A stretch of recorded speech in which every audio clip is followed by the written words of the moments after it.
इस वीडियो में मैं आपसे बात करूंगा, जैसा कि आप सभी को मालूम है, पर्यवेक्षक महिला अधिकारिता भर्ती परीक्षा जो कि 7 सितंबर को आयोजित हुई थी, उसकी कल आंसर की जारी हो चुकी है।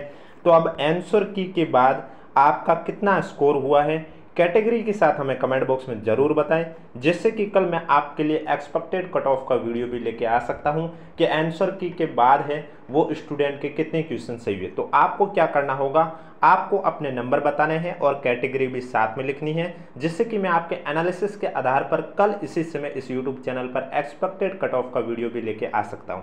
क्योंकि हम तभी आपको एक्सपेक्टेड कट ऑफ बता सकते हैं जब आप लोग हमें सही सही एनालिसिस बता सकते हो, क्योंकि आपके एनालिसिस के आधार पर हम आपको बता सकते हैं कैटेगरी वाइज कट ऑफ कितनी जा सकती है। जैसा कि आपने देखा होगा, अब भर्ती परीक्षाओं का जो रिजल्ट आता है उसमें रैंक देखने को मिलती है। जैसे कि आपने पर्यवेक्षक महिला भर्ती परीक्षा का रिजल्ट देखा होगा, आंगनवाड़ी भर्ती परीक्षा का परिणाम देखा होगा, कल का ही परिणाम देख लीजिए, हॉस्टल सुपरिटेंडेंट ग्रेड 2 भर्ती परीक्षा का रिजल्ट आया था।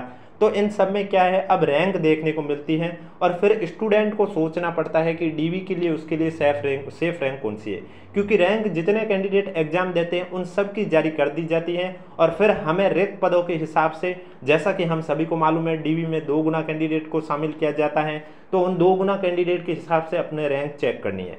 तो इसी वीडियो में तो मैं आपके बात करूंगा कि इसमें पदों का वर्गीकरण किस तरह से, यानी कि आपके कौन सी कैटेगरी में कितने पद है और डीवी में कितने रैंक वालों को सेलेक्ट किया जाता है। बाकी रिजल्ट इस महीने में तो आपका जारी नहीं होगा, क्योंकि जैसे कि आपको मालूम है, इससे पहले एलडीसी भर्ती परीक्षा आयोजित हुई थी और हॉस्टल सुपरिटेंडेंट 12th वाली भी आयोजित हुई है। तो एलडीसी का रिजल्ट तो आपके इस महीने में आने का चांस है, ऐसा अधीनस्थ बोर्ड के अध्यक्ष आलोक राय जी ने पहले भी जानकारी के माध्यम से बता दिया है। अब हॉस्टल सुपरिटेंडेंट जो कि 12th लेवल सीबीटी आधार पर हुआ था, उसका रिजल्ट आएगा उसके बाद एलडीसी के बाद, और इसके बाद पर्यवेक्षक महिला अधिकारिता भर्ती परीक्षा का रिजल्ट आएगा। तो रिजल्ट में तो अभी समय है, लेकिन उससे पहले आपको कमेंट बॉक्स में हमें बताना होगा कि आपने आंसर की मिलान करने के बाद कितनी स्कोर हुआ है और कैटेगरी के साथ। अगर जिन भी स्टूडेंट ने अभी तक आंसर की का मिलान नहीं किया है तो क्वेश्चन पेपर और आंसर की दोनों ही हमारे टेलीग्राम ग्रुप पर अपलोड किए हुए हैं, आप जाके ज्वाइन कर सकते हो, लिंक नीचे डिस्क्रिप्शन में दिया हुआ है। और पर्यवेक्षक महिला अधिकारिता भर्ती परीक्षा से जुड़ी छोटी से छोटी अपडेट या बड़ी से बड़ी कोई भी अपडेट आती है आपको इस यूट्यूब चैनल के माध्यम से बता दी जाएगी। इसलिए जिन भी स्टूडेंट ने अभी तक चैनल सब्सक्राइब नहीं किया तो चैनल जरूर सब्सक्राइब करें, क्योंकि बहुत स्टूडेंट होते हैं जिन्हें समय समय पर अपडेट नहीं मिल पाती है। तो उन स्टूडेंट को यही कहना चाहूँगा, आप हमारे चैनल से जुड़े रहिए, क्योंकि आपको इस यूट्यूब चैनल पर राजस्थान की किसी भी भर्ती परीक्षा हो, चाहे वो पर्यवेक्षक महिला हो या फिर पर्यवेक्षक महिला अधिकारिता हो या आंगनवाड़ी हो या फिर आपका जिन भर्ती परीक्षाओं पर डीवी चल रहा हो, उनसे रिलेटेड कोई भी अपडेट हो आपको इस यूट्यूब चैनल के माध्यम से बता दिया जाएगा। तो जैसा कि आप सभी को मालूम है, पेपर में आपके 150 क्वेश्चन थे, प्रत्येक क्वेश्चन 2 नंबर का था, यानी कि आपका पेपर कितने नंबर का था, 300 नंबर का पेपर था। नेगेटिव भी थी 1/3, और इसके अलावा अगर कोई भी क्वेश्चन में गोला नहीं भरा है तब भी आपका क्वेश्चन नंबर का 1/3 भाग काट लिया जाएगा, ये भी आपको ध्यान था। अब इस भर्ती परीक्षा के लिए टोटल आपके 176 पद है। कितने हैं? 176, जिसमें से नॉन टीएसपी के 142 है और टीएसपी के 34। अब जब रिजल्ट आएगा तब आपको मेरिट लिस्ट दिखाई देगी, कट ऑफ नहीं बताई जाएगी। तो कट ऑफ जानना है तो आपको कमेंट बॉक्स में बताना होगा। अब आपको मेरिट लिस्ट कैसे, जब रिजल्ट आएगा तब किस तरह से मेरिट लिस्ट आती है, मेरिट लिस्ट में जिन भी स्टूडेंट ने एग्जाम दिया उन सब की ओवरऑल रैंक लिखी होती है। अब फिर स्टूडेंट को डीवी के लिए देखना होगा, डीवी के लिए अलग से लिस्ट तो आएगी, लेकिन जब रिजल्ट के समय अगर स्टूडेंट जानना चाहता होता है कि डीवी के लिए कैसे चेक करते हैं रैंक, तो उसके लिए उसे पता होना चाहिए कि उनकी कैटेगरी में कितने पद हैं। तो सबसे पहले मैं नॉन टीएसपी की बात करूंगा, पदों का वर्गीकरण।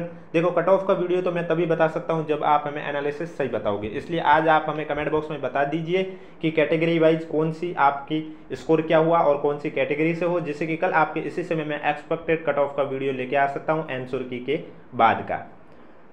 तो चलिए नॉन टीएसपी में बात करें तो नॉन टीएसपी में आप देख सकते हैं जनरल कैटेगरी, जिसमें टोटल आपके कितने पद हैं, कुल पद है आपके जनरल में, जनरल के 11 हैं, सामान्य महिला के 38 हैं, विधवा के 4 हैं, परित्यक्ता का 1 है।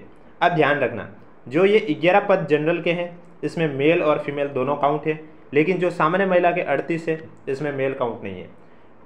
25% जो सीटें हैं इसमें महिला भी शामिल है और पुरुष भी शामिल है, लेकिन जो 75% महिलाएं हैं इसमें ओनली फॉर फीमेल कैंडिडेट ही शामिल है। नेक्स्ट है अनुसूचित जाति यानी कि एससी कैटेगरी। एससी कैटेगरी में आप देख सकते हैं जनरल में 3 पद हैं, सामान्य महिला में 17 है, विधवा में 2 है।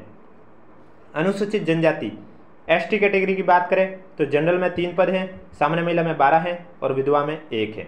अन्य पिछड़ा वर्ग यानी कि ओबीसी कैटेगरी, ओबीसी कैटेगरी में आप देख सकते हैं जनरल के 5 पद हैं, सामान्य महिला के 21 हैं, विधवा के 2 हैं, परित्यक्ता का 1 है। ईडब्ल्यूएस कैटेगरी यानी कि आर्थिक रूप से कमजोर वर्ग की आप देख सकते हैं जनरल के 2 पद हैं, सामान्य महिला के 10 हैं और विधवा का 1 है। अति पिछड़ा वर्ग यानी कि एमबीसी कैटेगरी, एमबीसी कैटेगरी में जनरल का 1 पद है, सामान्य महिला के 5 पद हैं। और 12 जिले की शहरी जनजाति में बात करें तो यहाँ सामान्य महिला के ही है सिर्फ 2 पद। अब बात करूंगा हॉरिजॉन्टल रिजर्वेशन में, तो आप देख सकते हैं यहाँ दिव्यांगजन की बात करें तो बीएलबी कैटेगरी में 1 पद है सामान्य का और 75% महिलाओं के लिए भी 1 पद है। एचआई कैटेगरी में भी आप देख सकते हैं दोनों साइड 1-1 पद है, लेकिन एलडीसीपी के लिए सिर्फ महिलाओं के लिए 1 पद है और एमआईएसएलडी में भी सिर्फ महिलाओं के लिए 1 पद है। इसके बाद भूतपूर्व सैनिक की बात करें तो भूतपूर्व सैनिक में जनरल कैटेगरी की बात करें 4 पद महिलाओं के लिए और 1 पद जनरल का है। एससी कैटेगरी में 2 पद है, एसटी में 1 है, ओबीसी में 2 हैं और ईडब्ल्यूएस में 1 है। ये सभी महिलाओं के लिए हैं, जनरल के लिए नहीं है। उत्कृष्ट खिलाड़ी में भी 2 पद है जो कि ओनली फॉर फीमेल कैंडिडेट के लिए हैं। अब बात करूंगा टीएसपी की, उससे पहले वीडियो को लाइक नहीं किया तो एक बार वीडियो को लाइक कर लीजिए, चैनल जरूर सब्सक्राइब कर लीजिए और कमेंट बॉक्स में भी हमें जरूर बता दीजिए आंसर की के बाद आपके कितने क्वेश्चन सही हुए।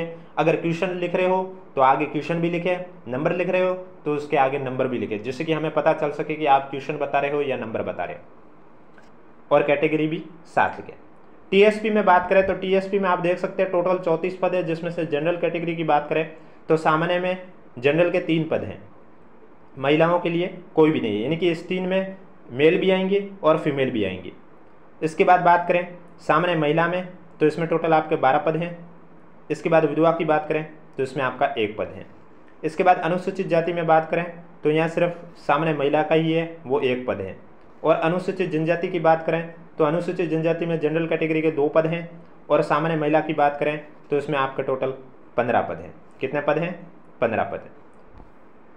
हॉरिजॉन्टल रिजर्वेशन में बात करें तो आप देख सकते हैं हॉरिजॉन्टल रिजर्वेशन में दिव्यांगजन की बात करें तो यहाँ पर बीएलबी का 1 पद है, वो सिर्फ महिलाओं के लिए है। और इसके बाद भूतपूर्व सैनिक की बात करें तो यहाँ पर जनरल का 1 पद और एसटी कैटेगरी का 1 पद है, ये भी सिर्फ महिलाओं के लिए है। और उत्कृष्ट खिलाड़ी के लिए कोई भी पद नहीं है। तो ये तो आपका आज मैंने बता दिया आपको कि कौन सी कैटेगरी के कितने पद हैं, जैसा कि आप सभी को मालूम भी है। अब रिजल्ट की बात करें तो रिजल्ट को लेकर जब भी अपडेट आएगी अधीनस्थ बोर्ड के अध्यक्ष आलोक राज जी के द्वारा या फिर सचिव महोदय के द्वारा या फिर अन्य किसी सोर्स से, तो आपको सबसे पहले इसी यूट्यूब चैनल के माध्यम से बता दिया जाएगा। और जिन कैंडिडेट को अभी तक समझ में नहीं आया कि आंसर की का मिलान कैसे करें, जहां तक मुझे लगता है सभी कैंडिडेट को समझ में आ गया, फिर भी मैं आपको बता देता हूं।